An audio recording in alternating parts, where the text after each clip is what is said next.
Okay, let's dive right into this. Welcome to today's explainer. We're looking at a truly fascinating ancient text that lays out, step by step, the anatomy of a disastrous decision. It is an absolute masterclass in psychological manipulation. We're going to see exactly how bad advice overrides good sense and just how easily a leader can be steered right into a trap of their own making. So, picture this. How do you convince a king to start a war he actively wants to avoid? It's a pretty powerful hook, right? Today, we're examining the highly persuasive dialogue between three key figures. You've got the master manipulator Shakuni, the incredibly ambitious Prince Duryodhana, and the cautious king Dhritarashtra. As you'll see, we're going to break down exactly how aggressive persuasion can completely override logical foresight.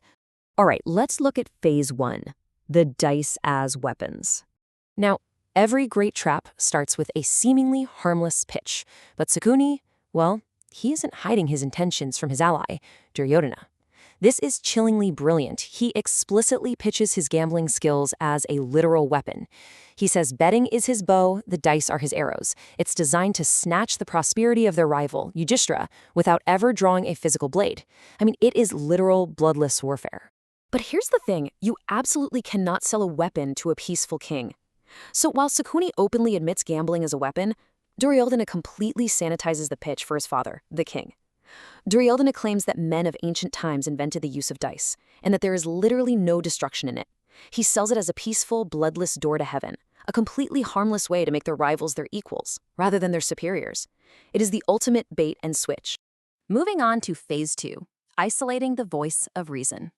Now, a wise leader doesn't just agree immediately, do they? Initially, King Dhritarashtra demonstrates some really sound judgment here. He flatly refuses to act without consulting his illustrious, truth-seeking brother Vidura. So right out of the gate, the king has set up a massive roadblock. To dismantle that roadblock, Duryodhana has to psychologically isolate his father. First, he alienates the advisor by claiming Vidura's feelings towards them are otherwise. He's basically implying favoritism toward their rivals. Second, he creates this profound sense of false urgency. He literally tells his dad that waiting is for fools who waste away like insects in the rainy season. He argues that sickness and death won't wait for anyone. He just manufactures a crisis out of thin air. And this brilliantly illustrates that King Dhritarashtra is not ignorant to what is happening. Not at all. He actually pushes back, warning that hostility brings about a change of feelings and will create sharp swords and pointed arrows. The king accurately predicts that this so-called harmless gamble is totally fraught with mischief. He knows for sure that it will inevitably spawn real warfare. His logic is completely sound at this point. Which brings us to phase three, surrendering to fate. So, what does this all mean? How does a leader go from having such clear foresight to making a genuinely terrible mistake? Well, it happens through a twisted definition of fate. In this context, fate isn't some mystical force.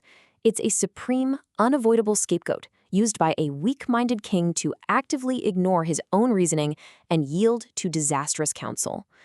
The text tells us that Dhritarashtra recognizes the immorality of the act, and he sees the impending destruction foreseen by Vidura, but he rationalizes giving in by entirely blaming fate. Actually, the source text puts it incredibly bluntly. Deprived of reason, King Dhritarashtra regards fate as supreme and obeys the destructive counsels of his son. Think about how often this happens today.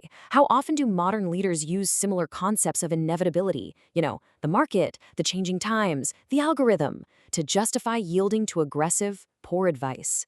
It's a completely timeless excuse for abdicating responsibility. And finally, phase four, building the golden trap. With the king's defenses officially broken, the ugly intentions are masked by a truly beautiful facade. The king orders the construction of a crystal-arched palace. We're talking 1,000 columns, decked out with gold and lapis lazuli, featuring 100 gates, and spanning a full 2 miles in length and breadth. That is massive. On one hand, you have the king's dark, fatalistic surrender to a terrible idea, and on the other hand, you have this dazzling, sprawling architecture being erected. Thousands of highly skilled artificers rapidly erect the handsome palace.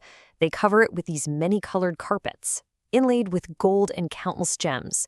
The trap is built with terrifying speed. It becomes this delightful, luxurious venue specifically designed to completely disarm its intended victims the second they arrive. So, the crucial point is how the king seals the deal. He issues a final, devastating instruction, repairing to Khandava-prastha, bring Prince Yudhishthira here, and let a friendly match at dice commence here. And who does he give this order to? Vidura. The tragic irony here is just profound. The king forces Vidura, the very man who was the voice of reason, the guy who explicitly warned against all of this, to be the one to travel out and deliver this beautifully poisoned invitation. Which leaves us with a really critical question. When the trap is disguised as a friendly invitation, can fate actually be avoided? We've uncovered the core mechanics of manipulation today, from the weaponization of a simple game to the psychological isolation of wise counsel, all the way to the abdication of responsibility. It definitely leaves you pondering the true power of persuasion, doesn't it? And it certainly makes you want to know the devastating consequences of this fateful match.